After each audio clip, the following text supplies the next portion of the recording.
Chelsea then in the ascendancy going into that second leg with that 2-0 victory. For more on this, look at this cast of characters who are joining us. Frank Leboeuf, Julien Laurent, Nader Manua and Jan, who was actually at that game, bothering the managers afterwards. Jan, let's start with you, shall we? Chelsea superior in every way today.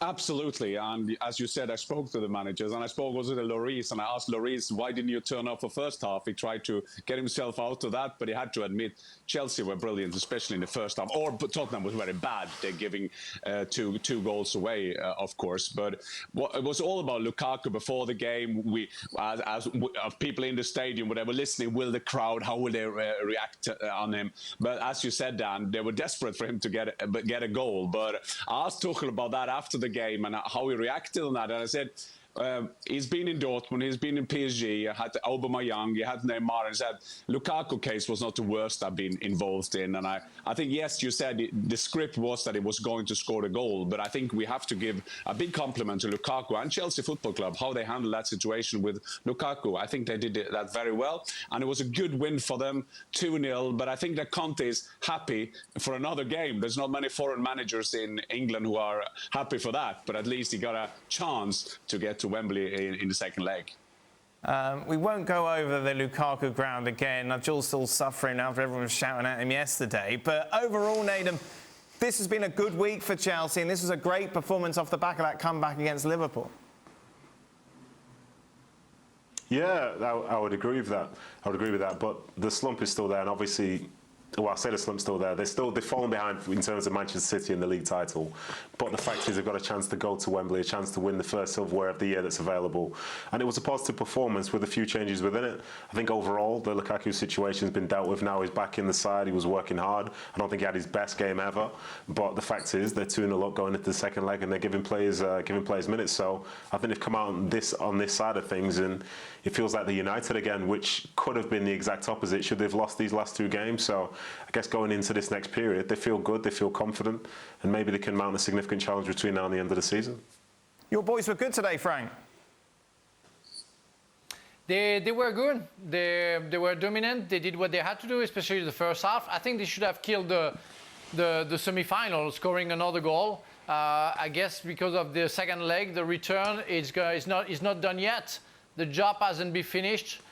With the chances that they had, I think they should have won like 3 or 4-0, and it would have been an easy second leg. But they have to expect a hard job to have against Spurs the second leg. But overall, they were better than Tottenham. Well, simply because first Tottenham weren't good, but because I think Chelsea were very tuned in, and they did what they had to do to win that game. People have been talking about the formation for Chelsea, Frank. Obviously, he went back 4 today, which is against what he's been doing of late. Do you like that? Does this suit this side? Or is this just a one-off because it's the Carabao Cup and because it's against Spurs? Well, I think it's just one shot where, because of maybe Sarr, because especially Thiago Silva injured, Christensen as well. So it's maybe Tuchel decided to do that because also of the opposition.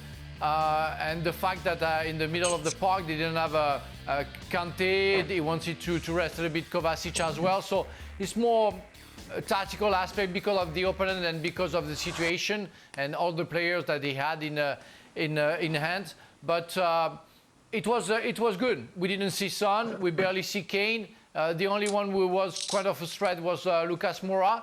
So overall, it was a satisfying 4 at the back, and maybe another solution in the future. Who's making all that noise? Is that Jan? Are you drinking a cup of tea during this show? Sorry about that, but it was when you're in England, live as English. I was a tea. Well, you drank really loud. Yeah, and swallowing. I would never disrespect the world champion when he speaks. So I very much apologise. Oh, that's all right. Wait till we talk to Nader.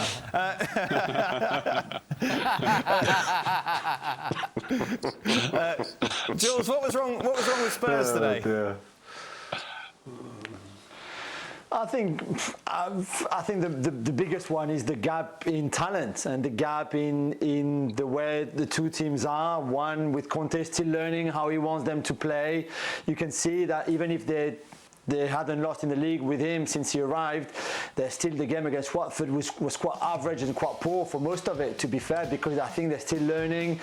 And also, I think he knows, and I think Jan hinted about it, a lot of them are not good enough in that team, certainly not good enough for what he wants them to do. And that's why they're looking at a lot of positions to upgrade and get better players in. And I think today you saw the difference between even a Chelsea B team, yet still too good, too strong for a Spurs A team, really, because that was Spurs' strongest 11 pretty much. And on the other side, you had a lot of rotation, a lot of changes made by Chelsea, and yet they were still too good. So this is the difference in talent and the gap between the two clubs. I don't think there's any surprise there, really. What sort of vibe did you get from Kante afterwards, Jan? Well, I got the Kante vibes. I mean, I somehow love to interview him because it's somehow, in his funny way, he's always quite clear.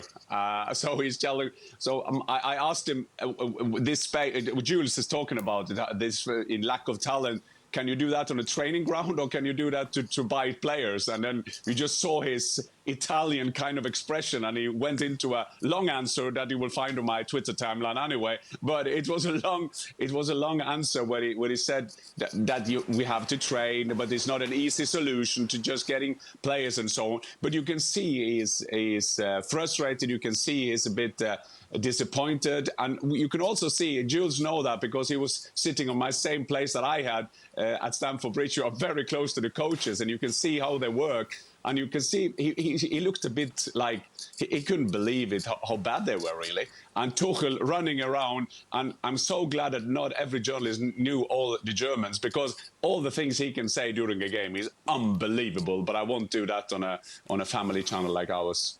Well, that's the first time you've decided not to swear on the show. Thank you very much for that, Jan. And Nadim, defensively, Spurs just look at shambles, didn't they?